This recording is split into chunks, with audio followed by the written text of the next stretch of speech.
How's it going, everybody? This is BeatTheBush. Today I'm going to go over 9 frugal dating tips. Before I begin, don't forget to subscribe to my channel down below and click that bell icon next to the subscribe button so that you get a notification whenever I upload a brand new video. The first frugal dating tip is to know how much the guy should pay versus the girl. The division of who pays depends on the culture. However, the guy should generally pay on the first date, and if the girl insists heavily on maybe splitting the cost, then you should allow her to do so. Americanized people tend to go for a 60-40 split all the way up to a 100-0 split between a guy and a girl. Now there's a large variation here, and I've talked to multiple girls. Everyone has their own preference, so you really just have to feel it out on what people expect. Un-Americanized Asian tends to lean towards more of the guy playing all the way up to 100-0 split. Of course, all this depends on what the guy and the girl is used to, but certainly, definitely not a 50-50 down the middle split, because if you get a check that is something and 76 cents, if you split it right down the middle,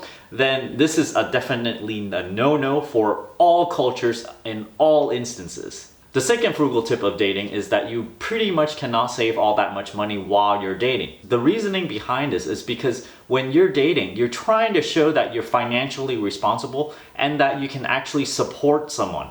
If you try to shave pennies left and right, girls hate this, and you're gonna end up finding yourself with no date at all. The best thing you can do is find a girl who is frugal as well. You can pretty much tell if a girl is frugal or not on the first date because she would actually try to save you money. The third frugal tip is to think about the value you get out of certain activities. Oftentimes, free means low value, but not all the time. So you really have to notice the free stuff that is also low value. What do I mean by this? For example, if you go to a beach that has a shopping area and you walk on it, yes, going to the shopping area is definitely free. But if all you do is go to this beach and shop around and window shop and you don't really buy anything, this would be considered really cheap because you just brought a date to somewhere, you didn't even spend a dime. However, if you brought your date to a shopping area, you look around, you have a good time, and then maybe you go get ice cream, you get, other things just to kind of package it all together so that it feels cohesive, then this is actually a plus. And it's not that expensive. Another example is that going to a free admission place is actually really cheap. If you only go to a free admission place and only do that by itself, then it would be a really cheap date, and this is very noticeable. You walk in, oh, free admission, you just walk in and everybody else is walking in. The girl will know that, well, nothing was spent on this particular day. If you want to make it a little bit more special, you can go to this free admission place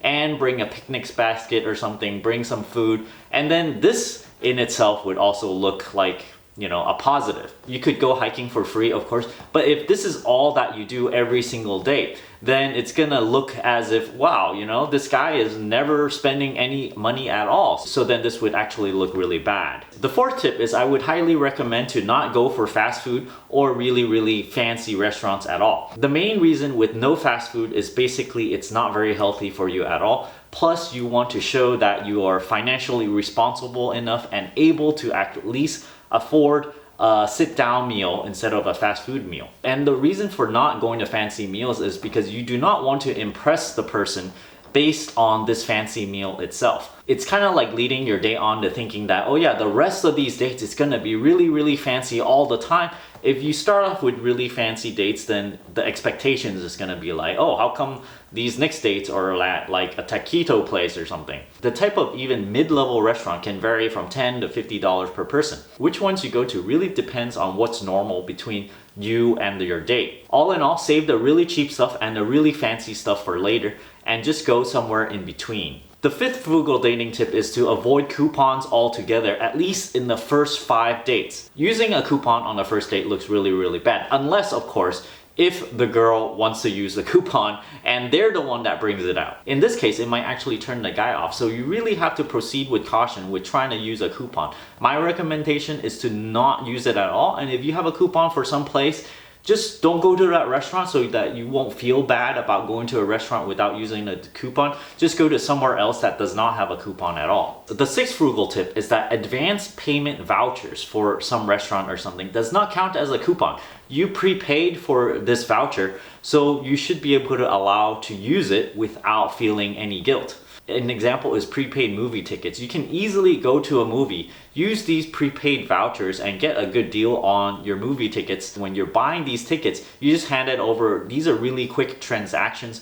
and likely people won't even notice. The seventh frugal tip is you can use credit cards that has a high percentage cash back. For example, restaurants or movie tickets. Right now, I think Chase Freedom has 5% cash back on that this quarter. You can use all these cashback credit cards all you want, but it's best not to brag about it, how many percentage you're getting back as you're using the card. If the topic comes up of cashback, sure, you can talk about it, but every time you pay it, don't go, haha, look at, I'm getting 5%, 10% off. The eighth frugal tip is sometimes you might get high value items for free. I've gotten free expensive dinners, free admission to expensive places, free tickets to various places, and it's okay to bring a date to these things because these do not appear as if you are going to a free admission place where the value is low. These are actually high value things that you're doing because it would have costed $100 or the concert tickets would have costed $100 each. So these are perfectly okay to use even on the first date. The ninth frugal tip is that if you're comfortable to start sharing food, you may also consider sharing plates of food as well, maybe one entree for two people. This only works if you go to a restaurant that has a really large portions, or maybe if you ate an early lunch and you're eating early dinner again for some reason, then you might want to order an entree and you split it, and this is completely reasonable because both of you are not that hungry. You're just going to a place just so that you have somewhere to sit, chat over food and stuff. With the money saved when you split something, you can actually go to a dessert place or some other place, you know, just couple more places, just add it on top. Just because you save more money, you can just kind of even it out by going to more places and it'll be all that much more enjoyable.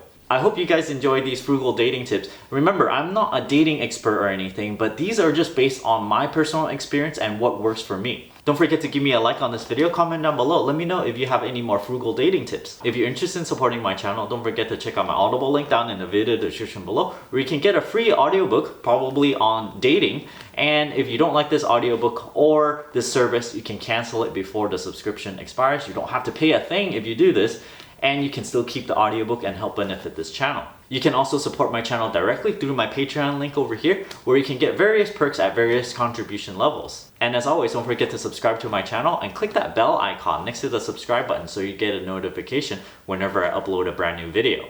Thanks for watching.